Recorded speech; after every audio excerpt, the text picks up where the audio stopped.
Hello, and thank you for joining us for our discussion around housing associations and how they've adapted to the challenges posed by the pandemic over the last year.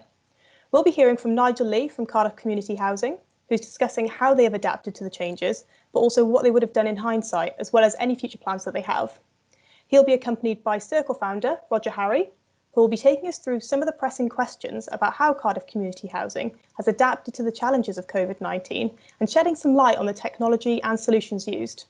So without further ado, I give you your speakers. Hi everyone, Roger Harry, founder and owner at Circle IT. I work with Nigel for the last 15 years or so, and there's different guises in housing associations, and it's really good to be talking to you today. Hello everyone, I'm Nigel Lee. I'm the head of IT and procurement at Cardiff Community Housing. I've been in the post since October 2019, so just over a year.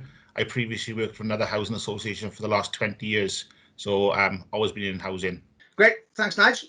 Good to talk to you today, albeit not face to face, but obviously challenging times and a bit more challenging at the moment than normal. You know, firstly, obviously 20 years, Nigel, you don't look that old, I've got to say first off. I feel that old.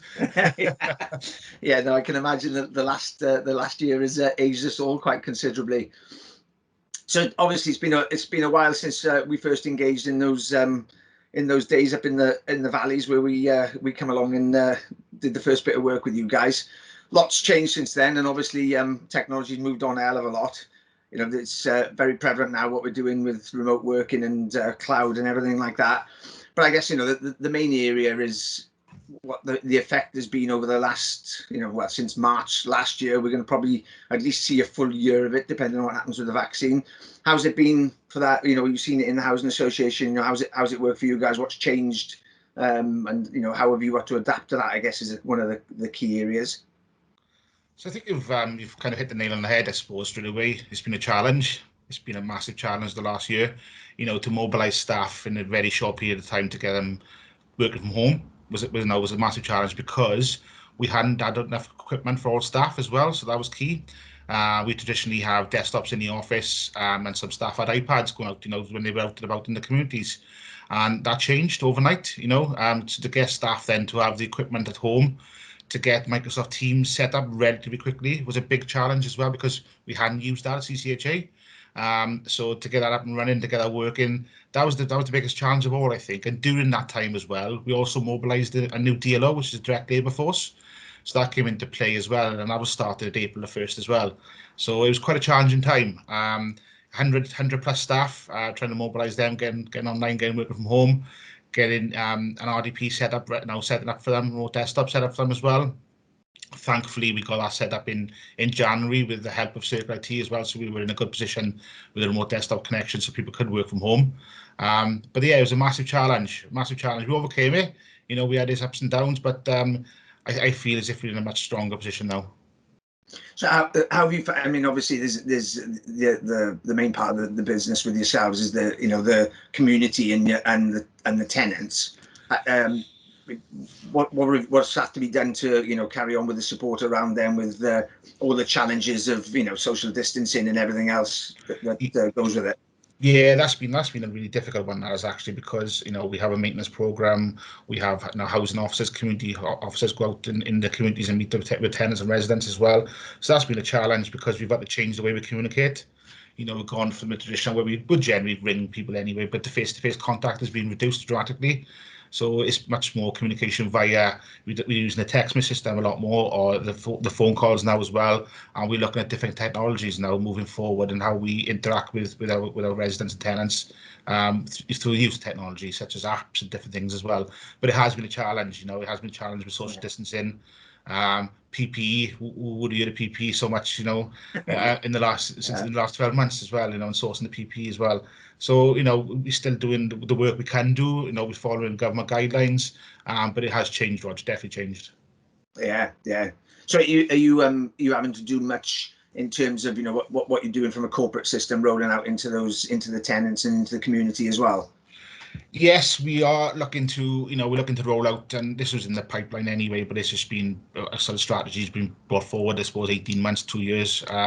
So we are looking at giving our residents an app so they can have information to hand. They do have an online portal where they can log in and check their check their accounts and report repairs, etc. as well. But we are trying to roll out an app in the next couple of months as well, now to aid that as well for them, so they can download an app which will give them all the information at a touch of a button, I suppose, as well then. But obviously that's not going to cover every resident or every tenant. But we still go back to the traditional sort of phone calls and letters and different things and text messages. But we're trying to just increase our communication methods. So I guess one of the less talked about areas, and we've seen this in a lot of organisations and some of our big clients like the universities. Typically a Teams rollout would have taken months and months and months to go, and there would have been a plethora of end user training associated with that, and you'd need to have gone through all of that before staff would have adopted it. Obviously we've seen one organisation who had an 18-month Teams rollout plan roll that out in 4 weeks, and and I think that the mentality was, well, if you download Facebook app, nobody gives you a training lesson, you sort of self-learn. And to a degree, there's an element coming that into Teams with a lot of our customers. There's a bit of help there, and they're giving some portal access and stuff like that. But how have you found that? And obviously, the challenge, without wanting to be controversial, but obviously the challenge of getting staff trained amongst the needs and what you can deliver with all of that side of it, and the speed that you need to roll it out. I think it's yeah, you're right there. I think because, like I said, I think before COVID, I think it was only the IT team that was using Teams initially. Now, again, we were in the early stages as well.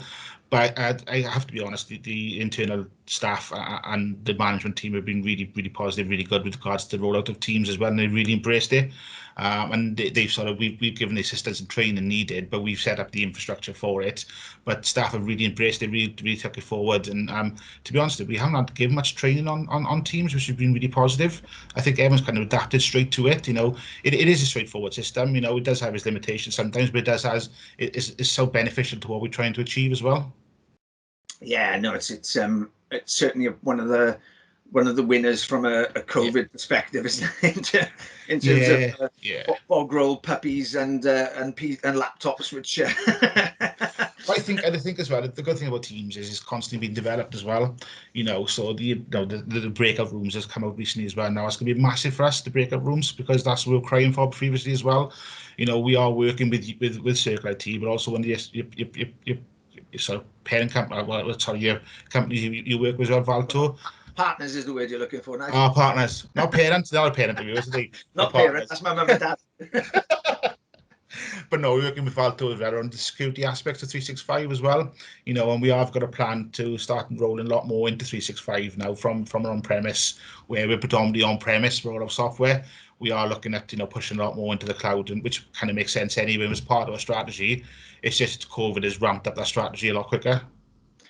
Do you guys, I mean, it's a little bit off topic, but do you guys typically, with a lot of organizations we work with, so many are used to spending in a CapEx fashion as opposed to an OpEx fashion?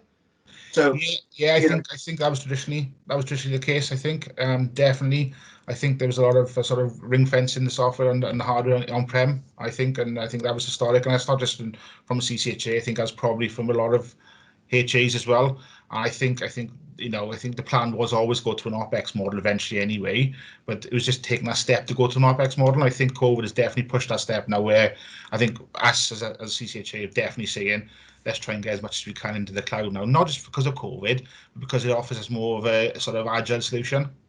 Yeah, and I guess it's I mean, Microsoft have done a hell of a job of transforming their business to where they are now with this from traditional kind of back in the days. Well, you probably remember when you had Office on 36 discs going one by one. one by okay, one. I'm not that old. I'm not that old. Yeah. No, I do actually remember that. Get to disc 35 and it's corrupt. Start again. Yeah, no, I mean it's done a hell of a job in transforming itself, and obviously the world with it as well, isn't it? And when you look at the way that they've SharePoint was a car crash when it came out first, and nobody adopted it. and now everybody's using SharePoint by proxy, aren't they? So it's a pretty awesome job that they've done with that in the background, to be fair to them. But yeah, so I mean, how have you found the impact of these changes? It's been, you've obviously been pretty, the adoption of it and all has been really good, but is it, are they doing much from terms of measuring how collaborative people are being, working differently, and trying to get that adoption moved a lot more? And obviously your employees, your tenants, the community, they all have a big impact, all those changes, don't they? It's right. Yeah. So staff have really adopted to this going forward as well, and we're starting to work with some of maintenance contractors as well now to adopt some of this technology as well. So we have a lot more communication. So a lot of teams are set up now with external guests come onto the certain teams as well. So the communication flow and the transfer of data is a lot more smooth. We got a residence panel now. We got a residence panel internally that we've allocated devices to them as well, so they use Teams as well, and they're embracing the technology. We've got quite a few tenants who get involved, or residents get involved in the interview process as well now via Teams. Yeah. So they get involved in interviewing new staff members, which is massive for us as well to get their input as well. That's a bizarre one now, isn't it? When you think you were never ever employed someone just from a video conferencing call previously, would you? Well, do you know what? I know it sounds terrible to say, but I employed 2 members of staff last year within my IT team. I've met one once personally, and and I was last. So I employed one last June, and I've met her once, and then I met another colleague then. I interviewed another colleague then, and he started, I think, around September time. I haven't met him face to face yet. It's just the world we're working in, isn't it? I speak to him every day via Teams. Some people might say he's lucky, Nigel. He probably is lucky, actually. Yeah. But no, I meet him. I talk to him every day via Teams, but I haven't physically met him in the office because the office environment when it was open, it was on a sort of bubble scheme. So we had certain members of staff because we following guidelines and different things, just never got in together. And never been in the office together. So it is different, and it's different interviewing people over Teams as well, because you always got kids running in the background and shouting and screaming as you're trying to ask a serious question, and but I think everyone's accustomed to that now, and everyone understands that's what work life is at the moment. Working from home does have those disruptions, I suppose, as well, funny or not. Yeah. I think my biggest saviour has been ordering a garden pod shed and getting out there so people can't hear the kids screaming in the background. So when you're jumping on, but like you said, most people are quite acceptant of that now, aren't they? Because it's just part of daily life, really, isn't it? And especially now, again, with kids off school, it depends on what the announcement looks like today, but for the foreseeable, I would have said until probably February, it's going to be quite interesting, isn't it? I think as well, if I had £1 for every time somebody said you're on mute as well, I think I could probably retire as well now. Do you know what? I think there's a gap in the market for some sort of device to sort of like you get those shock pens. It's like you get a little electric shock if you talk and you're on mute. Because I bet some of the best conversations were happening when you're on mute. Some of the best ideas you have is when you're on mute. I think the best part is when you just leave people talk and don't tell them on mute till they finish their sentence. So you're on mute. I think the best feature is that you can mute them without them actually knowing that you've muted them, can't you? That's quite a cynical feature of the product set, isn't it? Not I do at all for 1 minute. I'm just putting that out there. Not I do at 1 minute. No, I've never done that neither. No. I don't know what you're on about.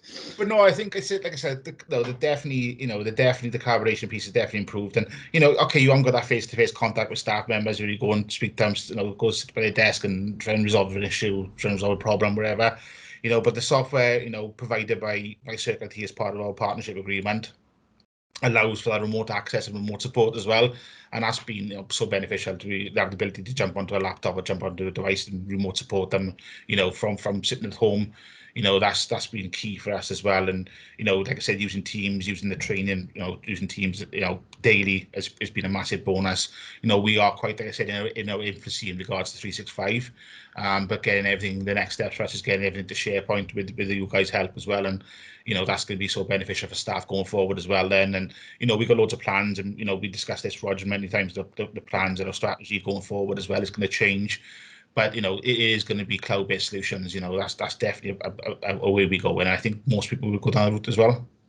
Yeah, and I guess whilst a lot of your information and data will go into SaaS platforms, like 365, like SharePoint, you've also got some IaaS and other areas that you're going to look at. So I presume Azure is something that you're going to start pushing into as well, Nigel. Yeah, 100%. Yeah. You'll be in there a little bit with things like Azure AD, but then getting a bit more into some of the Azure. We're seeing a lot of our customers now, we've got dedicated resources. This isn't a sales plug, by the way, but obviously, we got a lot of dedicated resources now built around 365 and the platforms and Azure, because we're just selling a lot less tin than what we used to in terms of server storage, compute.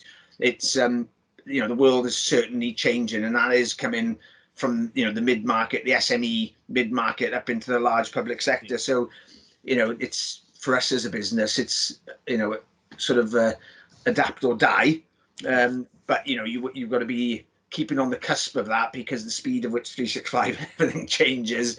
I was talking to you earlier before we came on here, it's just the product set is phenomenal, and it just keeps moving and moving and moving. So keeping the guys that know this stuff, and for us as well, partnering, because we just can't deliver the whole product set that's in there. When you look at everything, Dynamics, the CRM, the ERP, the SharePoint, the EMS, Christ, I think we've just done a whole bingo buzz card there, haven't I?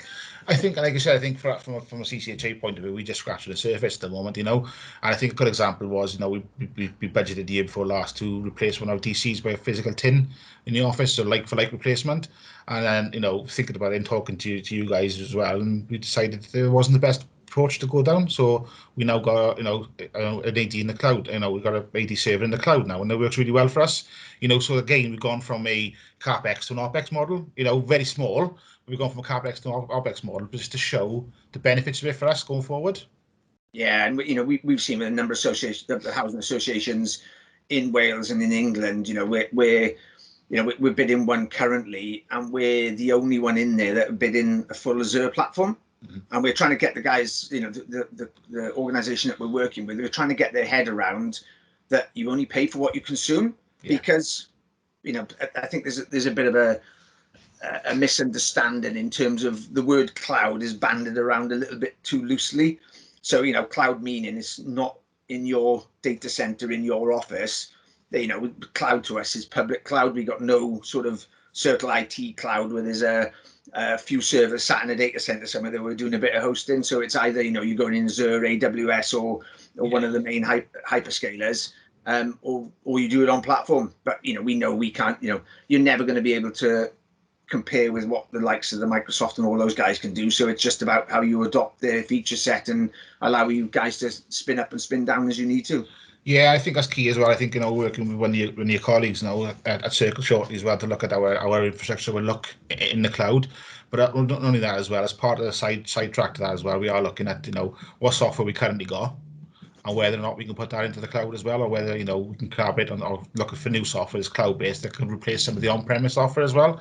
So a good example of that is we're looking at our HR software. When we've got 2 bits of HR software there, on-prem. So servers spun up for them on-prem, in a Hyper-V environment, and we are looking at the cloud-based solution, which offers us, more of a, like I said, an agility point of view is much better, especially in the current and going forward how that looks. But also it's taking our servers off-prem and it's hosted by them, so it's a SaaS model. So they look after all the back end for us, the backups, the update and everything as well. So we are looking at that as a default as well. We're going through a sort of software suite, I suppose, and seeing what can be pushed into the cloud. Yeah, and how are you finding that? Because we see that in a lot of organisations where they have a cloud-first strategy, and then they go and look for they go to their main sort of application provider, and they're still selling some archaic on-premise system, and they're a number of years behind. Yeah, so we looked at 2 so far now. So we looked at the HR product. So we looked at 4 HR products actually. We've done our due diligence. We looked at 4 different products to see which best fits for us. And we've done a bit of rationale around that as well. And we're always looking at a product that will integrate as well. We'll have either open API or an API available for us, so we can integrate into our maybe SharePoint or Power BI. We use a lot of Power BI as well. Yeah. And the key is to have the integration. That leads to discussions normally is the API integration. So we've got a really, obviously it's commercially sensitive at the moment. We've got a really good one now, which I think we're going to go down and use, which is a cloud-based solution, fully cloud-based solution for us as well. But we're also looking at some of our software we got on-prem now as well, and why is it on-prem?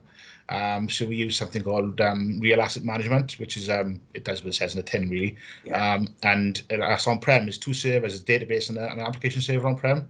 And we've just gone to them now, and we've just signed a contract for them to be pushed into the cloud. So they host it for us. It's just taking 2 of our servers off our infrastructure internally into a cloud-based solution, which they look after for us, which is how it's available for us, remotely. And that makes total sense. That makes sense to us. It probably would have, this project probably would have took us maybe 12, 18 months if we were in the office. But I think because of the current environment, because where we want to try and get to, it's ramped that up. But I don't mean ramp it up we're not doing something for the sake of doing something. We're not rushing nothing. We're doing our due diligence. We're doing our work behind it. But it's more of emphasis on getting stuff into the cloud now. Yeah, and I guess, a lot like what you said with the HR selection process, is if those providers aren't in the cloud, then they're going to be left behind, aren't they? Exactly. I don't see the need. There's obviously going to be some products that have to be on-prem, and I get that, and we are looking at, like, with you guys looking at different solutions then, or even getting to the cloud as well. But, our housing management system is a big discussion point, I think, as well, for a lot of housing associations. There's traditional housing management systems. There's probably about half a dozen that are probably used out to the whole of the UK. And I think they're looking to get some of their products into the cloud, whether some are or some are not, I'm not sure. But I think Dynamics has took a real, it's come in from the side, I suppose, Microsoft Dynamics, where you can customize your own housing management system. I know there's a cost to that as well, and and I think that's a big sticking point for a lot of housing associations, is the cost of Dynamics. But is that where everyone's going to go eventually? That's another avenue, I suppose, where it kind of makes sense to put everything into Dynamics, because, like I said, you've got the ability to customize it to your needs. Yeah, I was talking to a IT director at a university yesterday, and he was saying you can practically run your whole business just having it with Microsoft Zoom. Yeah. You look at the phone systems in Teams and stuff as well now. Yeah, Teams, it can be a phone system. Yeah, there's not much left that they can't do, really, is there? Okay, and then you sometimes think, and you put in all your eggs in one basket, but it's Microsoft. The big old basket, though, isn't it? Yeah, it wasn't take over Microsoft. It's Microsoft, isn't it? That's the thing. So the only suppose downside, and there's not downside, don't get me wrong, they do change their product sets quite quickly and quite often as well, and you got to make sure that sometimes you look at you log into your portal and you think, oh, that's gone, where's that gone, and you're like, but I've just been using that. So that's the only slight downside, I suppose, of it. But I suppose that's where everything, that's the commercial world we're in now, isn't it? Oh, yeah, we still get challenges when we talk to customers and they go, oh, I wouldn't put my infrastructure in Azure because, it's with Microsoft. It's like, well, if Microsoft get compromised, then you haven't got a bloody open hell if they're going to get that. Granted, they might get attacked a bit more, but you'd like to think they got a bit more R&D around their security than what most of us organizations have got. Yeah, but no, like I said, that's our challenge for the next 12 months, I would imagine, Rogers, is getting what we can into the cloud. But it has to be beneficial for both us and our tenants as well, and everyone as well. It has to be beneficial, and it has to be value for money as well. There's always the value for money piece as well. We have to make sure we get the right value for money as well. Yeah, and I guess a part of that is looking at things like Windows Virtual Desktop to be able to deliver those back. Because a lot of them are client server based applications, aren't they? So they're going to be quite lumpy. Yeah, they are.